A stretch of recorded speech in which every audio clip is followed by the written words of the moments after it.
crime, this is our sin, but I still believe, through the pain, through the grief, through the lies, through the storms, through the cries, and through the wars. No, I still believe.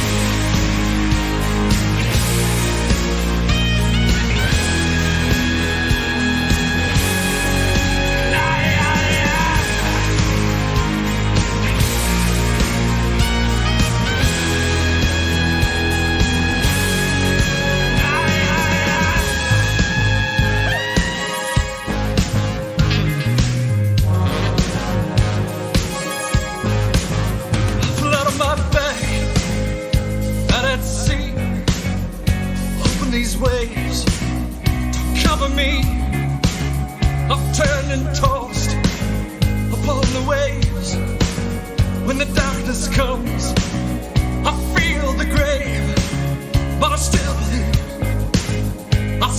believe, through the cold and through the heat, through the rain and through the tears, through the crowds and through the cheers.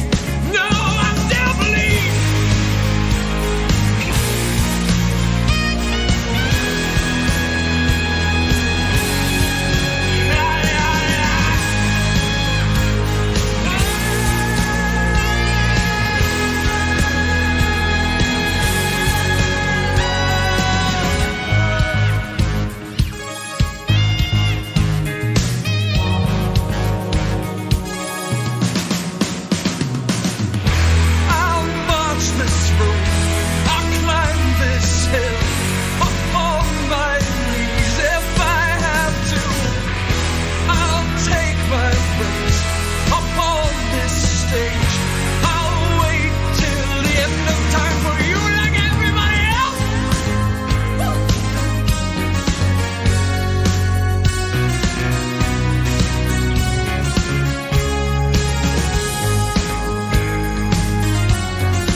Good afternoon, everyone. Welcome to Branch Brothers, episode 12. I'm going to get this call started with Rick, and we'll get things rolling.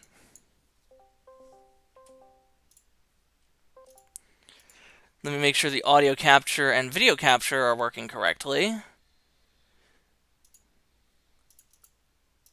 There we go. Everything seems to be in order. Perfect. All right. So I know that I talked to you earlier this week. I've got plenty to cover today, and I know that you mentioned you had stuff you wanted to cover as well. Yes, So do I you want to did. go first? Yeah, I'll go first. Mine's been the quicker. So just for context sake, tomorrow I finish reading both the books of Exodus and Leviticus, and I think today's topic would be a nice way to kind of sum up really the second half of that story after the whole Egypt thing. So I'll be focusing on the golden calf incident. Oh, that's a fun one. That's Yes. and I say fun in kind of a twisted sense. Yes. All right. So, since we're here, I might as well get started. So, before we get started, I do want to give some context to what happened prior to the Golden Calf incident. So basically, the original idea behind the priesthood was that fathers from all 12 tribes were meant to serve as the priest. So whoever was the head of the household would be the priest for the family. They would all be part of the one priesthood. Right, because They it was actually served this. right, because the priesthood was descended by bloodline, right?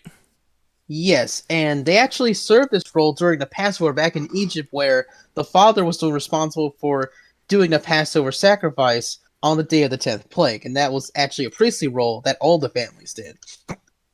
And right before Moses goes up to get the tablets for the first time, they said, and I quote, "We will do all that the Lord has commanded," and then Moses leaves for the mountain. So, as we all know, Moses lived there for 40 days, and this is chronicled throughout a good about 10-ish chapters in Exodus, where God gives the Ten Commandments and several rules that the people and the priesthood, all the people should follow. And then, during this time, the people got a little impatient. They got worried. They hadn't Right. seen. Granted, to be fair, they didn't reject God outright. However, they were more so concerned about Moses because he'd been gone for so long. They didn't know where he was. So they go to Aaron. They basically asked if they could make like essentially an idol for them. And in response, Aaron basically told him, "Hey, take all the gold you have, the jewelry, the earrings, what have you, and give them to me." And fun fact, given that they were from Egypt, these were most likely Egyptian jewelry, so that's what got burned. So all that stuff gets melted, and Aaron basically molds it into like a calf. This is where we get, of course, the golden calf. The people were dancing around it, they worship it, and they even said, "Oh, this is the calf that brought you out of the land of Egypt." They basically, which idolatry is, you prescribe godhood to something that isn't God Right. in a general sense. Naturally, as Moses getting down the mountain, God tells him, "Hey, these people are worshiping this calf, um, and because of that, I'm gonna go down and wipe them out, and I'll start over with you." And Moses is like, "No, no, no, wait, don't do that." And what Moses does here is kind of brilliant. Essentially, what he does is to intercede on behalf of the people. He basically reminds God of the promises he had made to Abraham, Isaac, and Jacob, of the land promise, the kingdom promise, all the promises he made. And granted, God technically already knows this, but Moses uses this knowledge to intercede on behalf of the people and to basically convince God to spare them. And so, of course, naturally he does. And Right. however, because of the golden calf thing, naturally the original priesthood plan doesn't go as planned. And once Moses goes down, first he slams the tablets onto the ground, breaking both of them. Then he goes up to people and he's like, "Okay, who wants to serve the Lord?" And of the people, only the Levites stood up and said that they were going to do it. So he basically gives them swords. They go out and slaughter anyone who didn't want to serve the Lord, which is roughly 3,000 people. And from that day going forward, the priesthood would be transferred from just all the fathers of the whole people of Israel to just solely the tribe of Levi. And Right. this flies into after the Golden Calf incident. I want to point Because of something that, out real quick though, because what? I think it should be mentioned. We talk about God's permissive will versus his direct will in this show from time to time. I think this is an incident of his permissive will being used to test Moses' leadership abilities. Yes, because like we mentioned earlier, another thing we mentioned is that God is a promise keeper, and given the covenant He made with Abraham several generations earlier, God does not break His promises. I actually interpret this incident more so. I do agree that it's sort of Moses' leadership, but also a test for Moses himself. Like, would he exalt himself and try to get God to start with him, or would he be humble and put himself out there on behalf of the people and spare their lives? And as we know, Moses chose the people, and as a result, they were spared. Yeah. I didn't know that he was up there for 40 days specifically. Every version of the story I've read, it doesn't mention how long he's been up there for, which is where the joke of Moses is away for 5 minutes came from between me and my friends who read the story. Yeah, I read through it. Yeah, I believe in 32 it mentions, I was either 32 or 34 mentioned that we have been up there for roughly 40 days, give or take. And then after the Golden Calves and after the Levitical priesthood was established, that's when he goes for the second time. And this is actually where the book of Leviticus takes place, between 32 and 34 of Exodus, where God reiterates the law again, but this time within the context of the Levitical priesthood, since now only the Levites would be the priest, which all enough also includes Aaron and Moses. So in this context, Aaron would still be the chief priest.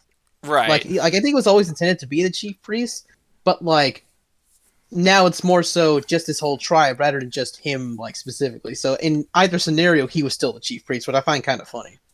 Yeah. Well, I think it's because God had intended for Aaron to be, Moses' right-hand man in the situation. Yeah, that adds up. That's about right.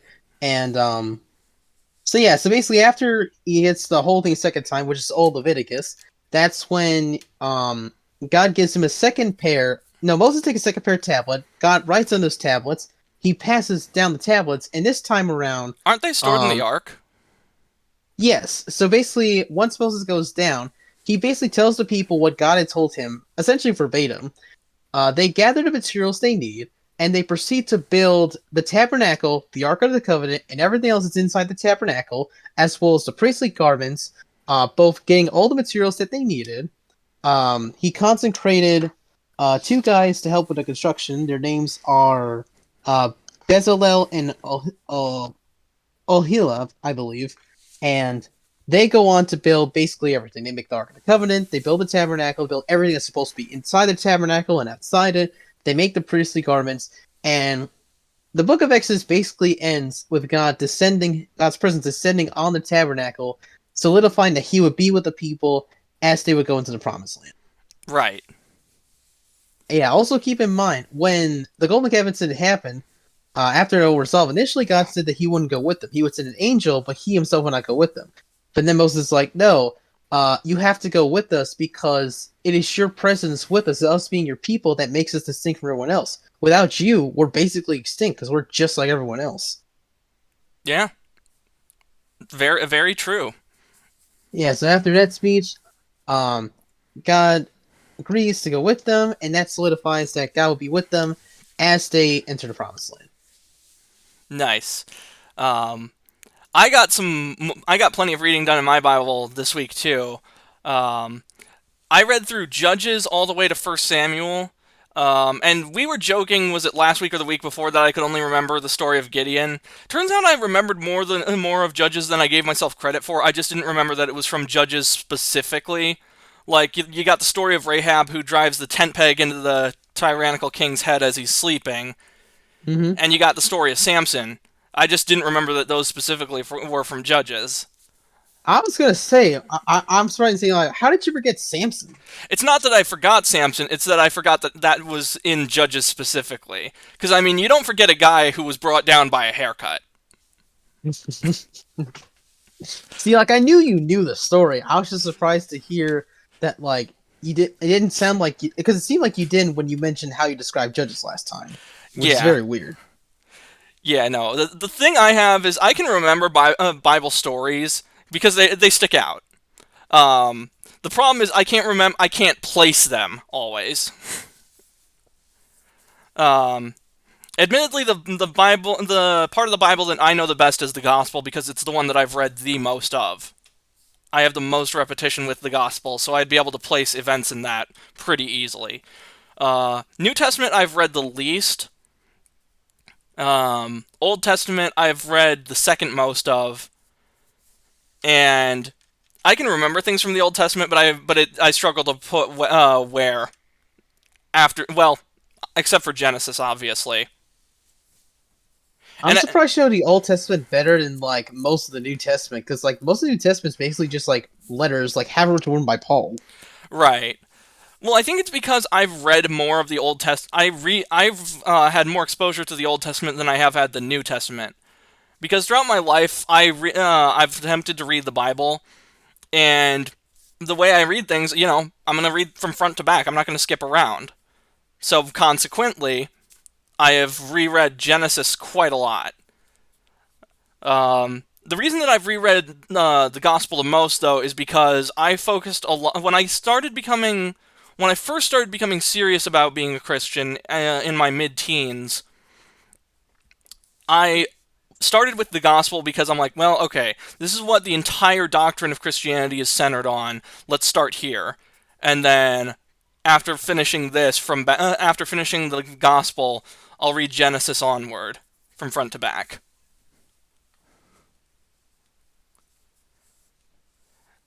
But Okay, I see how that kind of works. I think you actually recommended that reading order for like people who are new to the faith. yeah, it is.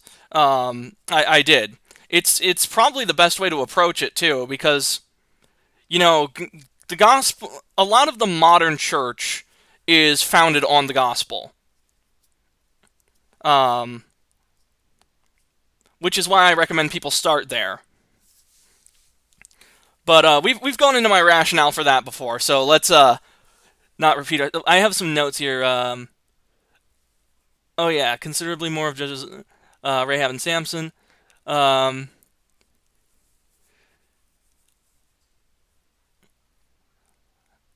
oh yes, and then after Judges, you have the story of, or the book of, what was it? Samuel? Ruth. Oh, Ruth, right. But I don't blame you for thinking it's Samuel, because I couldn't tell you what happens in Ruth.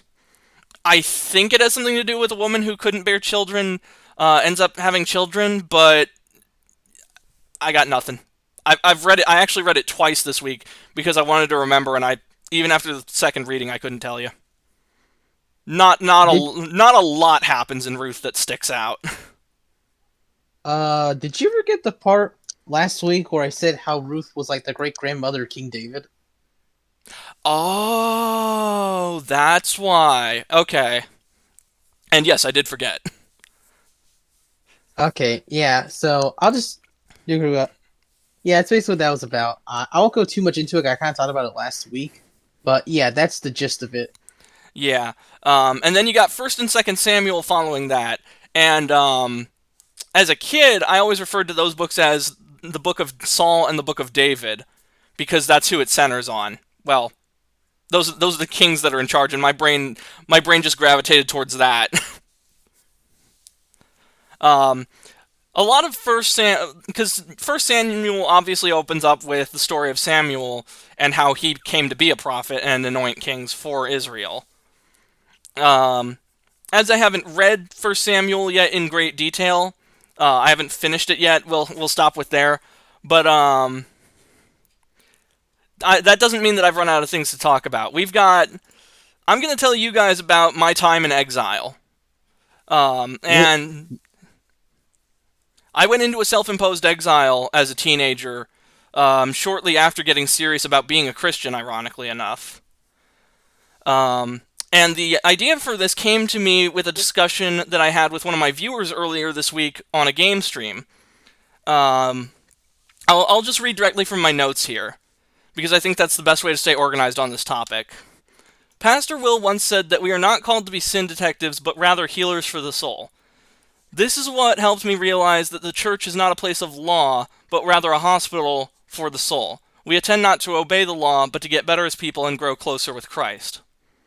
Earlier this week, during a game stream, a viewer approached me asking if I could answer questions on Christianity. He told me about how a girl had sent him nude photos with the excuse of, "We'll get married later." I couldn't help but smile at the old defense, as I myself was foolish enough to use it in high school when I was dating my girlfriend. This is a mistake for two reasons. One, that's not how it works. We are called to only perform such actions with our spouse and no one else. We are called to follow God in spirit and in truth. And this mindset of looking for a loophole means that you have neglected the spirit of following God while getting tunnel vision on the truth.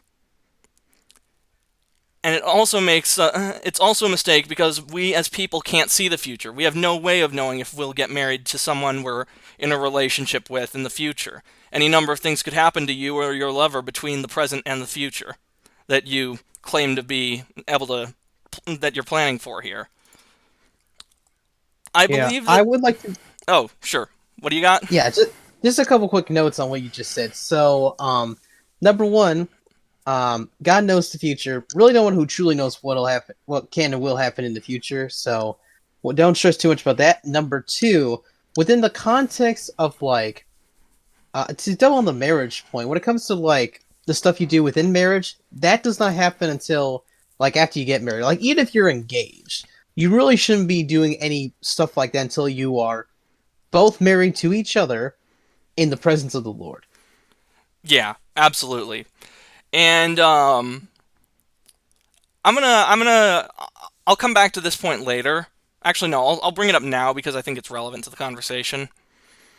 Um, Marriage, as it's talked about in the Bible and in this sense of this conversation, does not mean getting married in the eyes of the law, in the eyes of the government, in the eyes of the state. You don't have to sign the paperwork. That's not what makes you married.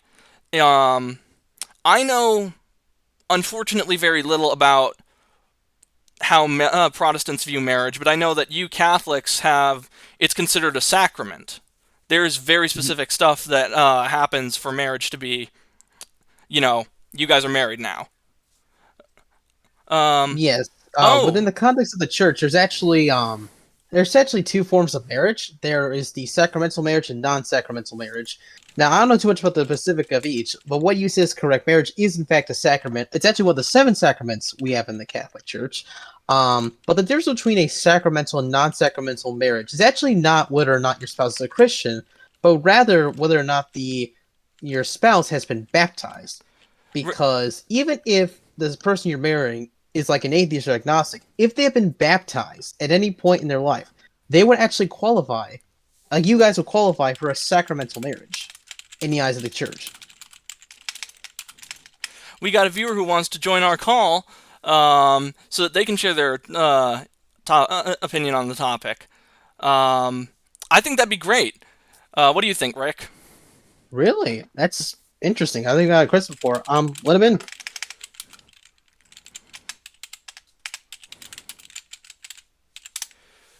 Okay. So why don't we switch this over to Seth Aurelius Internet Friends, and I'll start up. I'll get the link ready for that, and we can just both hop on the voice channel there. All right, cool.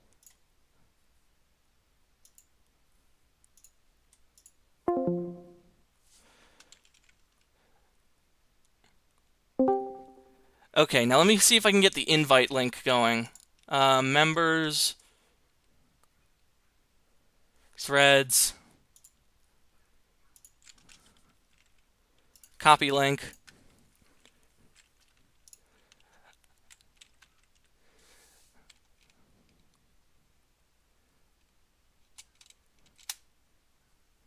I just noticed that we're both shades of red. Yeah. Well, you're like a deep red. I'm more of like a maroon. Hello. Hello, welcome to the call. Hi, nice to meet Hello. you. Hi, Rick. Hi, Hello. Aurelius. Nice to meet you Listener. too. I'm 19 and I'm Christian.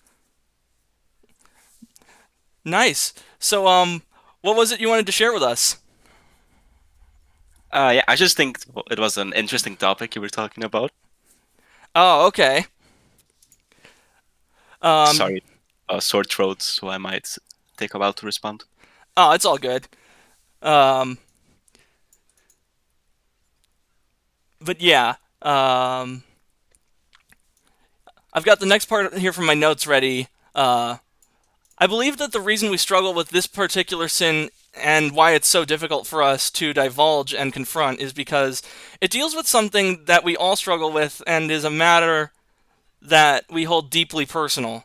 The sad truth is that sexual sin is a bastardization of a great gift from God to man, and like with all his other gifts, it was distorted and broken on a fundamental level when man was exiled from Eden, which means that we'll never fully escape it until Christ returns to restore the world. The good news which we often forget, is that this sin and almost every other is not unforgivable. We as Christians are not in the business of condemnation of the sinner, but guidance back to the path of God. When I realized what I had done as a teenager, I was deeply remorseful and asked God to punish only me and not my girlfriend. Because it was I who instigated, and God told me, I appreciate your sentiment, but that's not how this works. When I faltered again with a different girl as a teenager, I was so ashamed that God told me, I forgive you, Seth. Don't do this again. And yet, that's exactly what I did. At this point, I was so ashamed that I went into a sort of self-imposed exile, though there were other factors that led to this, like my manic episode at youth group leading me to be segregated from my peers by the pastor. For years during that exile, I hated myself in secret while preaching the love of God to my friends in a very immature manner. I was very shallowly trying to be God's PR guy, which in retrospect was very foolish, and it's likely that I was really trying to convince myself. This all changed when I began to attend the church in Lemon Grove CCLG. I felt God call out to me from there, which hadn't happened in a long time. He even sent someone to convince me to go, none other than my ILS worker. Admittedly, at first I said no, but after the call from God continued, after my ILS worker stopped working with me, I listened and began to attend. It was there that I began to swiftly grow an understanding of God's love and see the mistakes I was making. It's also there that I first learned how the only unpardonable sin was to blaspheme the Holy Spirit, which Pastor Will said was to cut oneself off from God and refuse to change your heart about it. I want you all to remember that no matter what you've done, if you love God as He loves you, then He will forgive you. Yeah, I think that's actually a beautiful sin. I've also experienced this before in my life. One time I went on a trip to Thailand, and I actually made use of the sin with the Thai woman, and I impregnated some of them, and it actually came with consequences as well, that I've got an email from the Thailand government that had 2 children there. Oh, I was very, very upset about it, but I went on with my life and seeked God and went to the church begging for forgiveness, and I talked to the priester about it, and he forgave my sins and said that Jesus will always be with me, and I'm currently happy till this day. I'm glad for you, man. There's nothing more liberating and fulfilling than realizing that you've been running from God when He just wanted you to admit you're wrong and forgive you. Yeah, exactly. It's the best feeling ever when you just get that forgiveness you've always been seeking for. Yeah. And, the other side of this coin is that we'll still remember what we've done for as long as we'll live. Yeah, exactly. It never leaves the mind. Yeah. I was actually thinking on this a few days ago, and I couldn't help but I'm a Star Wars nerd. Both me and Rick are here. I Yeah, couldn't me help. too. I love couldn't. Star Wars. I couldn't help remember the segment from The Force Unleashed where you finish battling Shaak Ti's apprentice on Felucia, where Bail Organa asks Galen Merrick if he thinks it's right to just let her go, and Galen says she'll carry the scars of what she did here for the rest of her life. That's punishment enough. Yeah, that's right. It's like, I've been thinking about these Thai kids sometime as well, and I'm like, maybe I could have them as my slaves in the future, but we don't know about that yet. We'll have to see how the Thai government works with it, but yeah, I agree with that completely. Yeah, it's All right. Let's see. I do have one quick question to ask you. Have you been in contact with your children since you found out about their existence? I've heard about it 2 years ago, and I've had emails sometimes coming in from the Thailand government about them. But I'm trying my best to just ignore them. But like sometimes, you always have that feeling that you would like to message them and go into contact with them because they're still your children after all. But then I remember that God forgave me for my sins, and that Jesus and God are watching over me. And I just try my best to go on with my life and seek happiness. I've got a bit of advice for you there. As someone who grew up without his dad and later found him when I was after becoming an adult at the age of 23, I'd say reach out to the kids' mothers and respectfully ask if you could be the support for them, because I don't know what your financial situation is, and that's not what I'm necessarily saying, but being an emotional support for your children is something any person can do when, you know, when they're not physically or there or able to provide for them in a more substantial way. My dad has been an absolute rock and a pillar of support for me since we reconnected. And I think that unless a parent is absolutely unfit for that role because they're abusive or neglectful, um, kids should have a relationship with both their parents because moms can't be dads and dads can't be moms. Yeah, that's true. They both have their own experience in growing up, and they were probably raised as a man or a woman. So that's how they've also like been building themselves up in the future, and how they uh, evolve themselves as a human. Which I also think is like kind of difficult for me because I've never had my dad with me. His name, like we give a nickname for him. His name is Razor, but he's actually from Serbia. He lived with me and my mom for maybe 1 or 2 years, but after a year or two, he left me. I don't really know why. My mom never wanted to share that information with me, but yeah, I'm currently missing him a lot. Uh, from what I've heard, I've seen his Facebook a few times and seen messages of him online coming over the internet, and he seems to be having a lot of fun. He smokes quite a lot, so I hope like he stays healthy. But I'd hope one day to like still reconnect with him. I don't really think he likes me, and also my step brother Lorden, he's half Portuguese. I still have contact with him sometimes, but like the last contact I had with him, he actually hit me. He hit me, Oh my and when god. I yeah, it's yeah. Whenever I think about it, it's painful. Yeah, Like no, I can see why that would be. Yeah, because I was gonna say maybe he's changed, but that's definitely that's a different level than what I dealt with. In the case of my dad, why he didn't reach out to us is fear and shame. Fear of how my mom would react, and the shame of abdicating, essentially. Um, you know, I think that we probably wouldn't have reconnected unless I was physically there to let him know that I had forgiven him. Um, Yeah, unfortunately, Razor in the chat here. He's unfortunately there are some people who are pieces of garbage, and yeah, aren't that's right. and aren't staying away for noble reasons and are just unrepentant shitheads.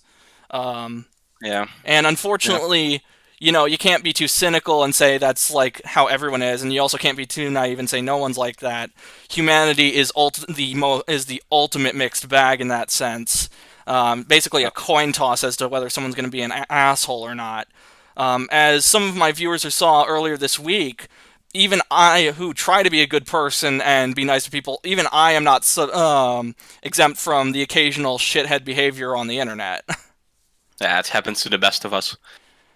Yeah, Yeah, but like it's so weird, right? Like with my stepbrother Lorden from Portugal, like the other day we were just like hanging around, and then when it, like we were like doing something and like preparing for like an event in our town, and as soon as the event came, like we were doing well, and out of nowhere he just hit me, and then after that the like when the event ended, I got all the back like all the problems and shit. I cannot believe it.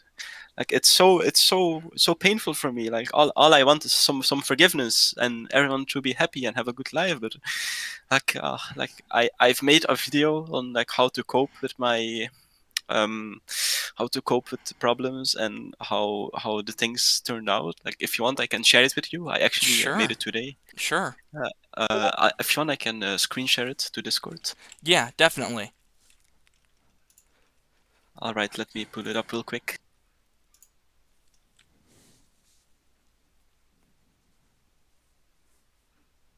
So yeah, I'm pretty happy about how this video turned out. I've worked quite hard on it. I think it has a lot of backstory and story, like just in general to it.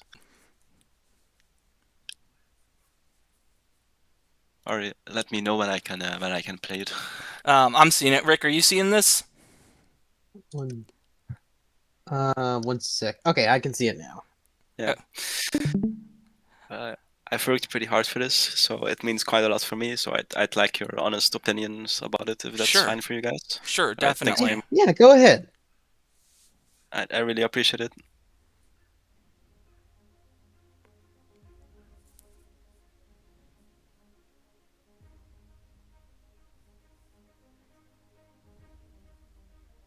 This is also an iconic moment.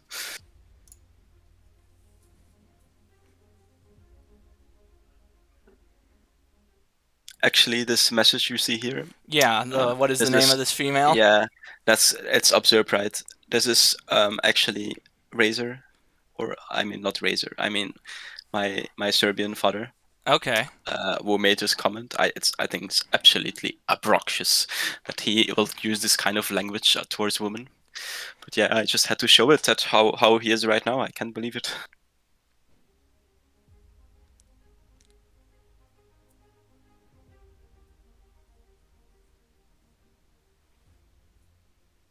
This is also a little intro I made. I think it's pretty cool. Nice. Oh wow. Thanks, bro. Thanks. That is some legitimately impressive editing. I wouldn't know even where to begin to make Really? that. I appreciate it. Usually, Dude, that looks so sick. all our intros are just title screens with a static image that I've worked on in Photoshop, and then intro card music. Thanks so much, man. Means a lot.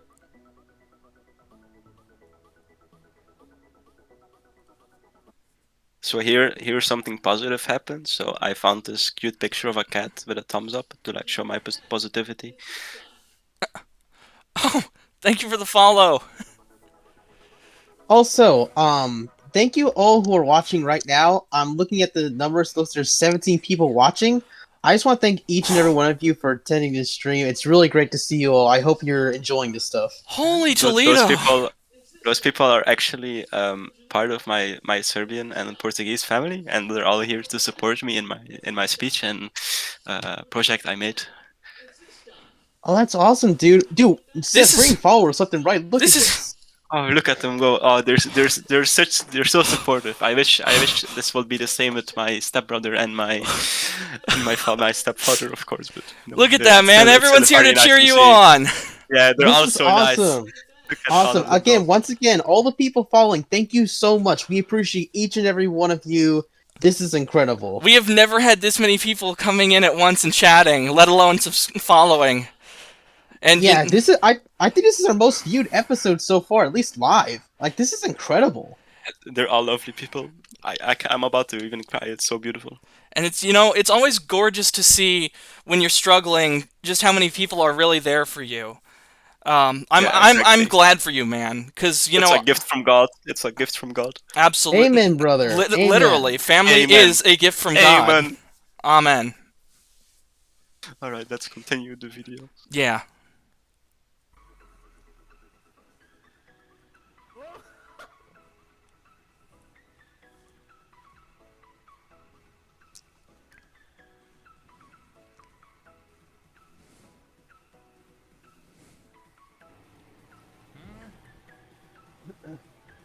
Oh, this motherfucker's doing the suspension. Yeah, this guy was really mean to me. I here did something really cool, but you heard his language, how he was and how he acted. I Yeah, think, the swearing. yeah, it's absolutely disgraceful. Yeah. I'm not gonna throw stones when I myself live in a house of glass there, but I can see why some people would be put off by it. Yeah, I work so hard for this, and then he gives me this kind of comment. It's unacceptable for me. Yeah.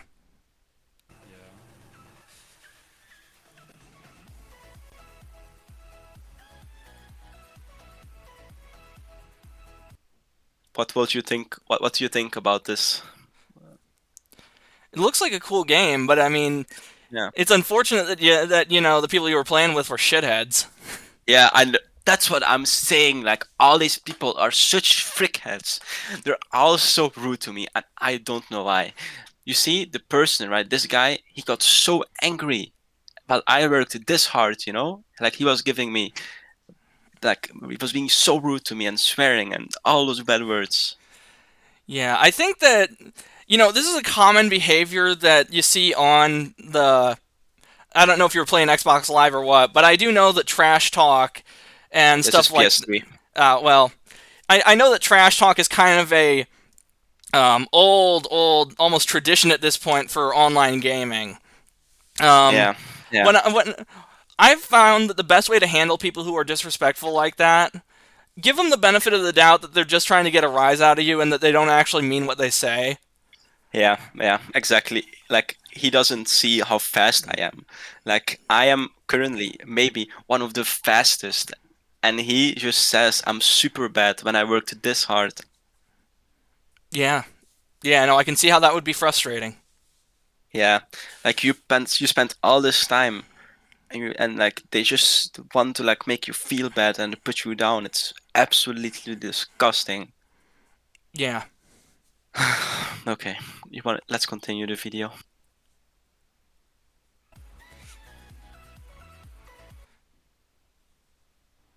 That's a funny emoji I put there. Yeah.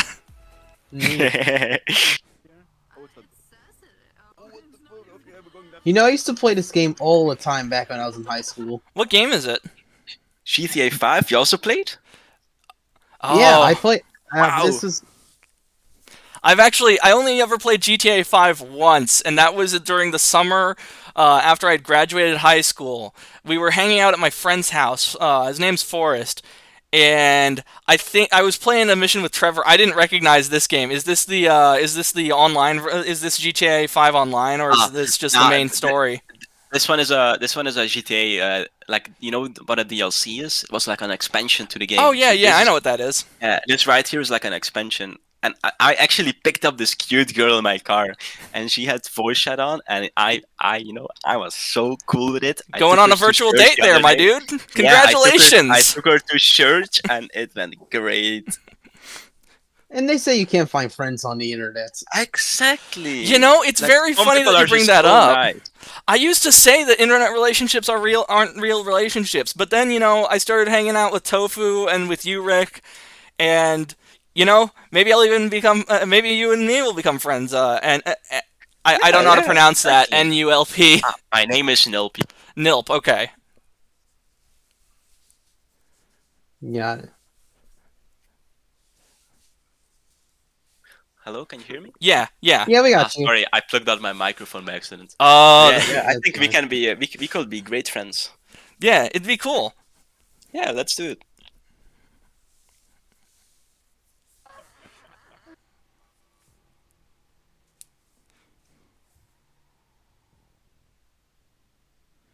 Online, or even have known for a week, over one of the most toxic, racist, sexist video games out there.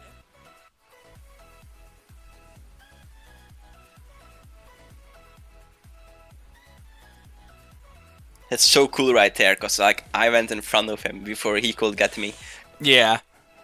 Oh, here's a picture of me with my idol. Oh, who is it? This guy, yeah, this guy on the right is GTA Man, and he's one of my favorite YouTubers. And here's me on the right. I'm actually so happy I met him. Nice. Oh, it's cool, man. Yeah, I love him so much. I just wanted to include the picture here to like show positivity that like good things can happen. Yeah. Yeah. Sometimes we all need a reminder that the world isn't a terrible place. Exactly.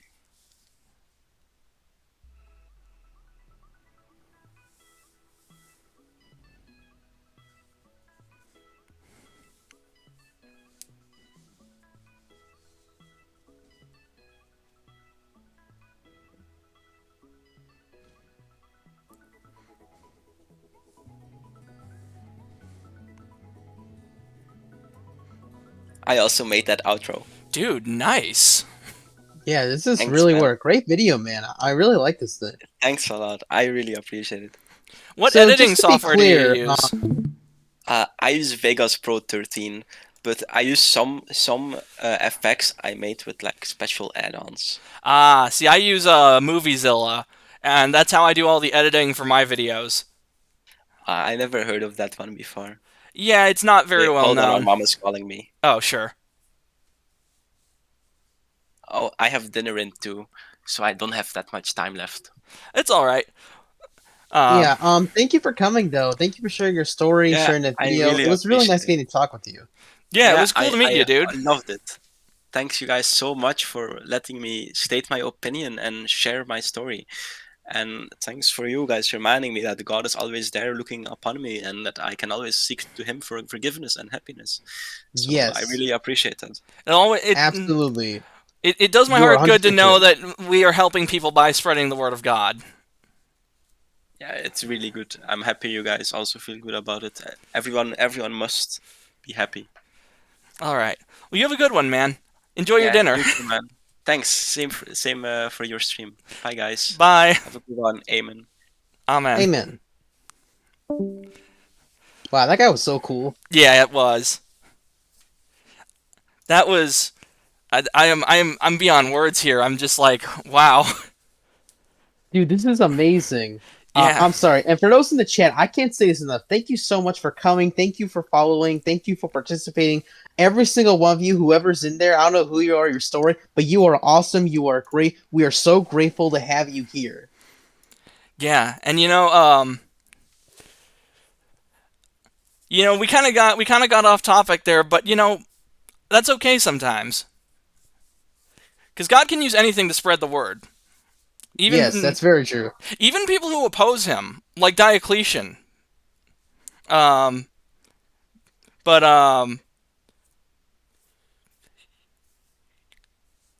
I do know that things tend to work out better when you cooperate with God than oppose him. Of But course. I've kind of gone over everything that's in my notes here. Um, do you have anything else you want to cover, Rick? Yeah, there was actually something I wanted to tell Noah before he left, but I think I can still say it here because it's kind of relevant. I know he talked a lot about his dad for a bit, and the Catechism actually discusses something about parenthood, where when it comes to the ideals of parenthood, we get that from our Father in heaven, being God. However, if a parent fails to emulate that, if they fail to raise their child properly, that could be seen almost as like a foil to God in the sense that they failed to put a standard, but that doesn't mean that like God doesn't love you. However, having a bad parent can sort of like corrupt the way you view God because you have a bad father on earth. It can negatively impact how you look at God, your Father in heaven. Right. The But Bible we does do state. need to. Sorry, didn't mean to interrupt there. No, it's fine. I just want to wrap this real quick. So basically, the idea is that like you can see God almost as like the opposite of that. Whatever. Like if you had a bad parent, um, look to God because He'll show you how to like not be that way. He'll help you to be a better parent to your kids than like what your parent was to you. Right. The Bible states in multiple points that we are responsible to sharing His word and teaching it to our descendants. That is one of the most repeated things in the Bible, especially in the Old Testament. Yeah, I mean, you think about the book of Judges. The reason why all that stuff happened the way it did was because the Israelites failed to pass their knowledge to their children. As a result, that generation grew up with not knowing God, and they fell into the ways of the pagan peoples around them. And that's when all that chaos happened. I mean, Right, and there it are led to multiple instances of that happening. constant wars and fighting. Actually, that you mentioned Judges. There was a detail that I actually neglected in last week's episode when recounting the story of Gideon. The one thing that I often forget about in Gideon is how it ends. You see, after Gideon drives off the enemy army with his kitchen appliances and torches and 300 dudes and the power of God, um, the Israelites built a statue for Gideon, and it's stated that this would go on to be a foil for Gideon and his descendants throughout the generations. Um, I think it hints at them worshiping it as an idol, but it doesn't say directly. Um, but it just goes to show that even people who serve God, because this world is flawed and broken, can slip into sin. It's something that no one is exempt from. And it's really rather sad when you look at it. Yeah, And that's true of like all the characters throughout the Bible. It doesn't matter how good or great they are, as good as they are. Not to say they're not, but yeah, every single one of them has fallen to different kinds of sin because at the end of the day, we're human. The spirit is willing, but the flesh is weak. absolutely. And even Christ himself was tempted by sin. He was the one person who didn't give into it, but he was not exempt from temptation. Which I find fascinating because of Well, the yeah, keep implications of that. yeah, keep in mind he is the Word made flesh. He is both God and man, and I think it was that divine aspect of him that allowed him to really endure the temptation and not give into it. Absolutely. Absolutely. Um, And it just goes as a reminder that with to be without sin is impossible for man.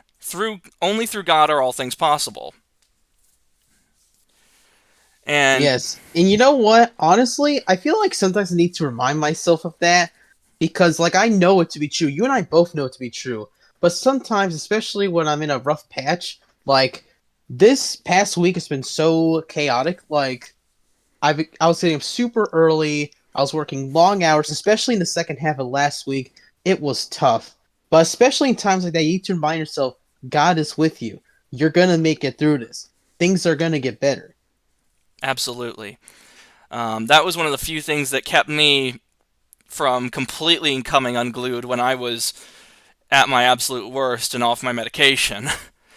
um, it's not something I like to talk about, but I did have the realization earlier this week that as I become more unstable, I also grow more fervorous in my calling out to God and more zealous in trying to serve His will. But unfortunately, you know, being mentally ill at the time, it was distorted by that. But in the end, God did did send the help that I needed to get better. Not just spiritually, but mentally slash physically as well. Um, I actually, some months after returning home from the hospital, I had to do something that I was not keen on doing. I had to admit to my mom that I was grateful that she found me instead of a PERT team because I would not have been nearly as well. I would not have been nearly as receptive to a PERT team as I was to her finding me on the night where I was hospitalized. God had told me to tell her that I was glad about that, and I didn't want to, but I did it. And after it was, Mom actually was very happy to hear that, and she smiled and said that she was glad to hear that. I was happy about that, and after that conversation, God kind of tapped me on the shoulder, saying, "See, was that so hard?" And I'm like, "Yes, but you were right." Okay, let me ask you this though. I know God told you to tell your mom you were glad she found you, but were you actually glad that she found you? I Like, did you was, actually? I was, because were it not for her, I would have been brought in by a PERT team. And that's, if you're not familiar with that is, a PERT team is the term in the U.S. for the version of the cops that specialize in mental health cases where someone is a danger to themselves or others. And because I was suffering from paranoid delusions, um, caused by my untreated bipolar disorder, I would have thought that they were here to arrest me for like very conspiratorial reasons. I would not have cooperated. I would have been very hostile to them. But since it was Mom that found me and took me to the hospital, I wasn't. I was much more agreeable, shall we say? Um, and I even like it, I was glad that it was her because I realized at that time, that evening, that I told her I was glad that I needed to go to the hospital, and I'm glad it was her that found me and not someone else. You know, this might sound a little cliche, and I do apologize if it does come off as a bit cliche, but sometimes mothers knows what's best. Yeah, yeah, they do. So, even when we don't agree with them, sometimes they do know better than we do, and that's I've it's my relationship with pride has been a weird one. It's not as prevalent as lust in me, but it's there. But it's also the one sin that I fear the most out of any other. Um, but I mean, I've often, based on my relationships that I've had with other Christians, I've found that people are more susceptible to some sins than others. Um, in my case, it's lust, but the pride is there. Uh, it's weird to be afraid of a sin and yet seeing it pop up so often too. Because when you're afraid of a sin, you try to avoid it as much as humanly possible. You Uh, know, it's interesting you bring that up because I saw a video on Instagram one time and there's a pastor who was like, you know, if you fear something, that means you don't trust the. I don't know if it's either you don't trust the Lord or that you fear it, or that you don't trust the Lord to take care of it, or something along those lines. I think the point he was trying to make was that when it comes as Christian, ideally we shouldn't be afraid of like anything because we know that ultimately God has a great plan for us, a plan of good, not for evil, and that through Him we can overcome any obstacle that comes our way. Not to say that we're like perfect or anything, but like God would not, as the phrase goes, God would not tempt us beyond our means. If that makes sense. Yeah, I think you're right about that to an extent. I don't agree with it completely though. I have a saying, and this is why I think it's rational to be afraid of certain sins. My saying is, I trust God. It's myself that I don't trust. Um, the first time that came up was my mom asked me, like, if you were in a relationship, would you and you brought your girlfriend home, would you sleep in the same room? And I told her no, no, I would sleep in the guest room or ask her to do so because I don't trust myself. I I used to arrogantly think myself not necessarily infallible, but invulnerable to sin. Um, and that was around the point where I was in exile. I didn't really understand the I didn't understand how Christ covering your sin worked 100%. I thought that if I sinned, there was no consequence, per se, besides the earthly one. And as I've grown older, I realized that the real answer to that there is a consequence to sin. Are we forgiven? Yes. But no one as you yourself have said, no one escapes justice um, by God. More accurately, no one escapes justice the other side of eternity. Right, right. And will we be condemned for our failings? I don't think so. But that doesn't mean there's no consequence. And that's a And the thing is, gamble I don't want to make.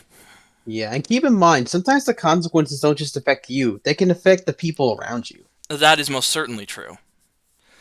Um, and unfortunately, it's something that I forget. I don't know if we forget that. When I say we, I mean society, forget that. Um, Sometimes, because given what I've seen of the world recently, people are too quick to stick their nose in other people's business because of the consequences that one action has for other people. But it's something to keep in mind. Um, we are at the hour mark. Do you want to call it here and we go into worship? Yeah, I think we had quite the plot twist about halfway through, but I think now's a good place to stop. Yeah, and this has definitely been our biggest episode of Branch Brothers. Um, we had a lot of substance to our discussion. A lot of people here. I cannot thank you all enough for being here to watch this with us. It's been incredible, and thank you to all the new followers and all the people who were here to support Nulp. It was magnificent. Yeah, I like to concur with Seth on that as well. I've said this multiple times throughout this episode, but I'm so grateful for all the people who decide to come on here, watch our stream, interact in the chat. You guys are amazing. You are awesome. God bless all of you. I hope you have a fantastic day, a fantastic week. Go into this week. Go forth and prosper. You can do it. You Amen. guys rock. Amen. All right. I'll see you in a bit for the To Be Continued podcast, but we're going to do worship. So, let's do the first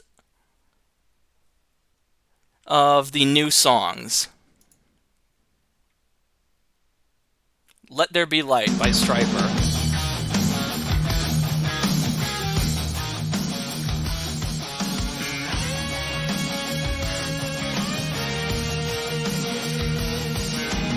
On the first day he made heaven.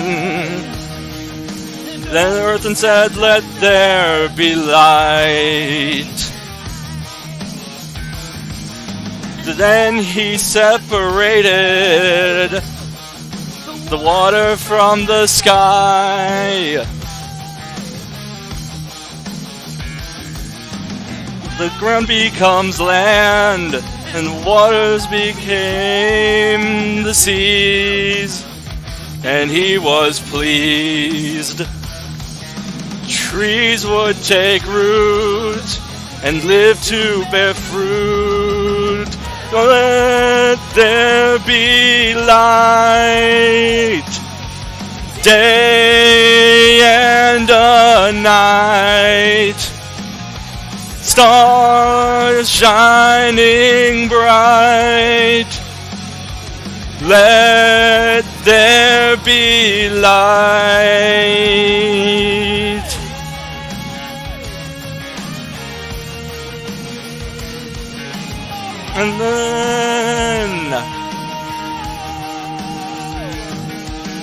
And then upon the fifth day, fish would swim and birds could fly. Land-bearing creatures, all according to their kind. And so it shall be, a man and a woman after thee. And he was pleased. Soon they'll increase and rule every beast.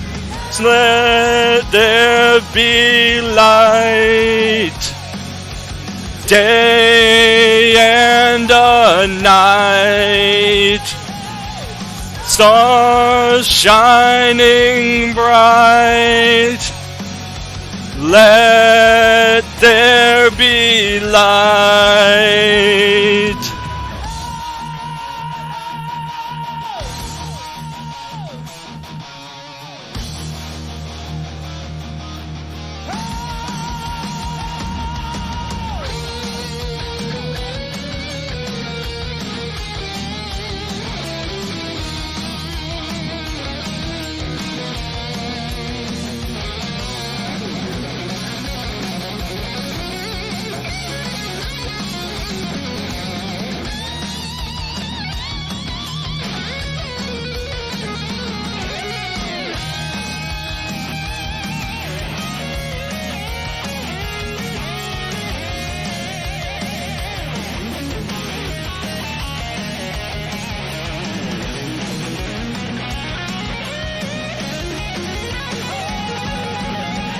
Let there be light, day and a night, stars shining bright.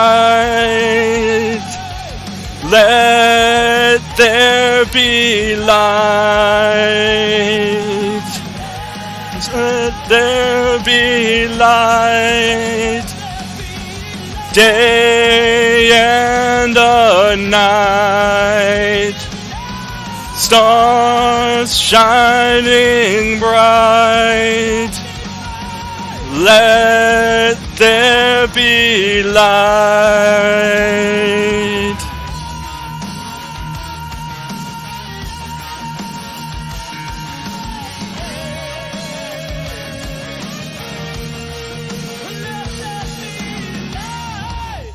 Alright, that was Let There Be Light. Now we're going to do another song. This one I chose to do because we were talking about my time in exile, and I think it fits. It's called The Wanderer by Freedom Call.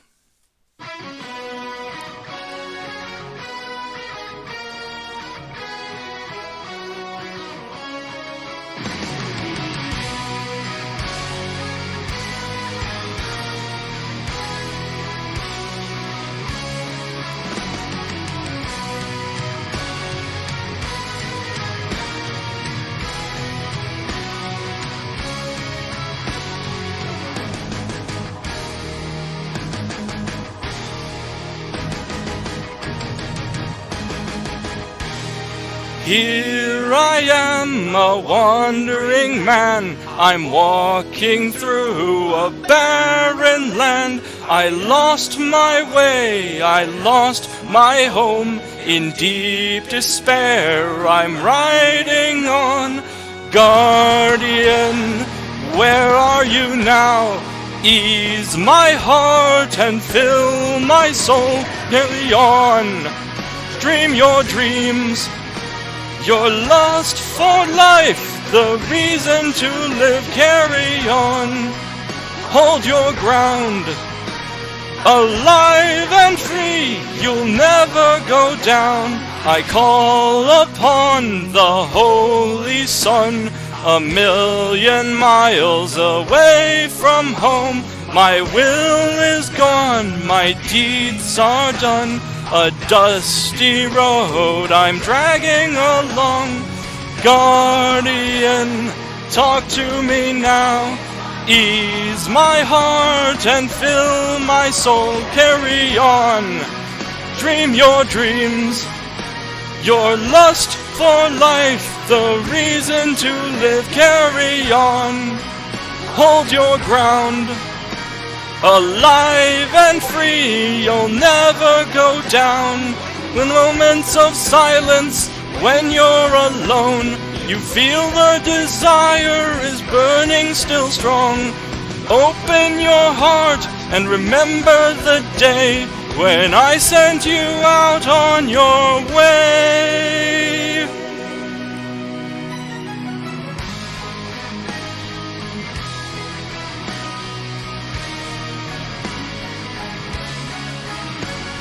I'll never land the air of the crown. A lonely night, I'm roaming around.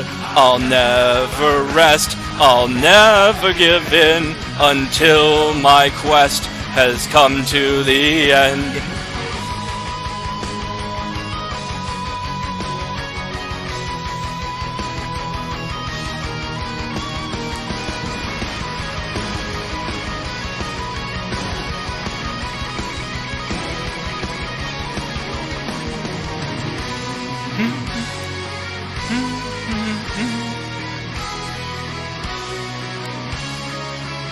Carry on, dream your dreams.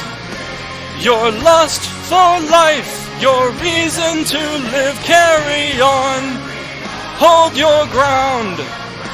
Alive and free, you'll never go down.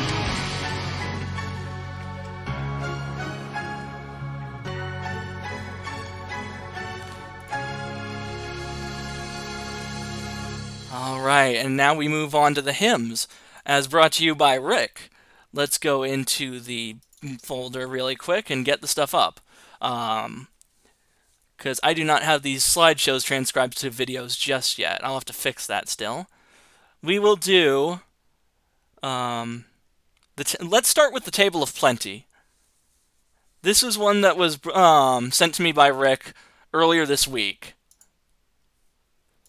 Start slideshow from first slide, tab out, open the song in Foobar 2000, pause there really quick, make sure the audio capture is correct,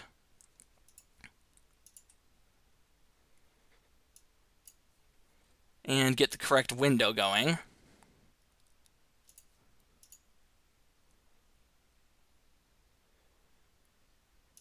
There we go. Now let me just adjust the size there. Edit, transform. There we go. And we'll get the song going.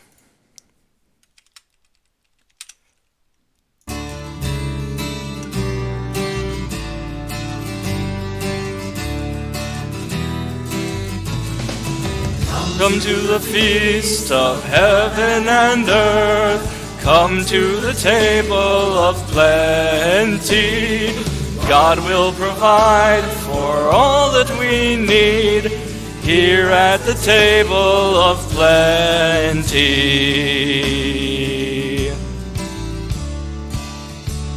Oh, come and sit at my table. where saints and sinners are friends. I wait to welcome the lost and lonely, to share the crop of my love. Come to the feast of heaven and earth.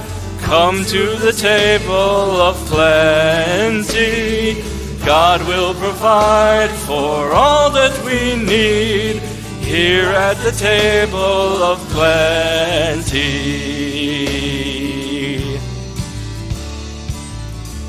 Oh, come and eat without money. Come to drink without price. My feast of gladness will feed your spirit with fullness of life. Come to the feast of heaven and earth. Come to the table of plenty. God will provide for all that we need here at the table of plenty.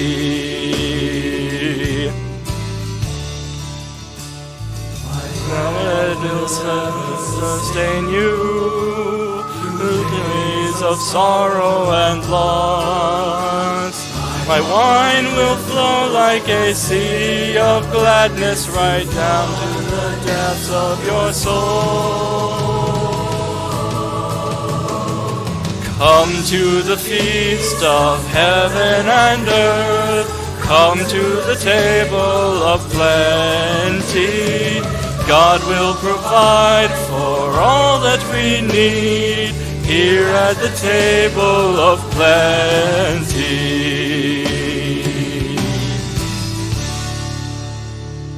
Alright, that was Table of Plenty. And now for our fourth and final song, let's do... Where is it? Where is it? Spread out, altar to the arm. Be the Lord, come as you are. Gather us in. Grace flood. Let's do Lift High the Cross.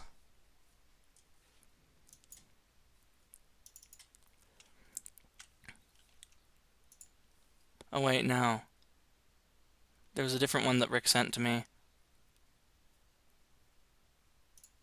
Here it is. Ready Away for the Lord. And we are going to do the song in the same... There we go. Whoops, that's not the right one. Sorry about that. There we go.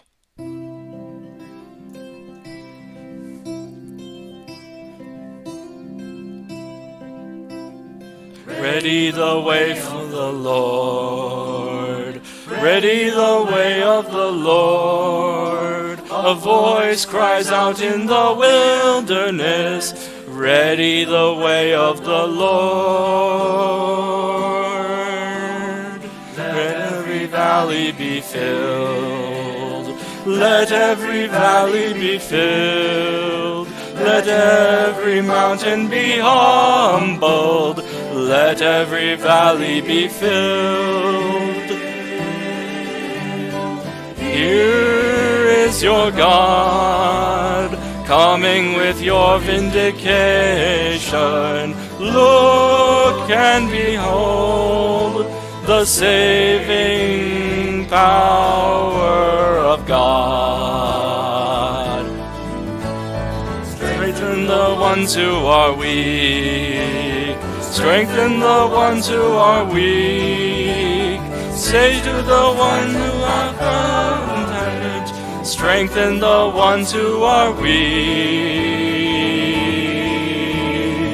Here is your God, coming with your vindication. Look and behold the saving power of God. The saving power of God. right, that was Ready Away for the Lord. Thank you all for coming here today and joining us for this pseudo sermon and worship service. I'm going to go and have lunch and do a few chores, and then I will be back with Rick for the To Be Continued podcast. Hopefully, you guys will stick around, be there for that as well, and enjoy. Good to have you all with us.